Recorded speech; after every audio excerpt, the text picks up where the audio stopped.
وقت شما بخیر. آرزومند هستم که جور و صحت سلامت باشین.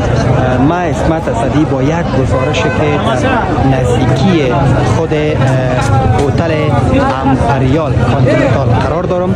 اینجا قرار است که مراسم عروسی راشد خان کرکتر مشهور افغانستان اینجا برگزار بشه و بیش از 3000 نفر اینجا حضور پیدا کردن و میخواین اینا هموطنان ما میخواین داخل برن، اما آنقدر ازدحام است، آنقدر بیروبار است که هیچ گنجایش نیست که مردم داخل برن. همگی منتظر از این هستند که جای پیدا شود و داخل برن و هزارها نفر دیگه هم پشت یک دروازه بیرونی هم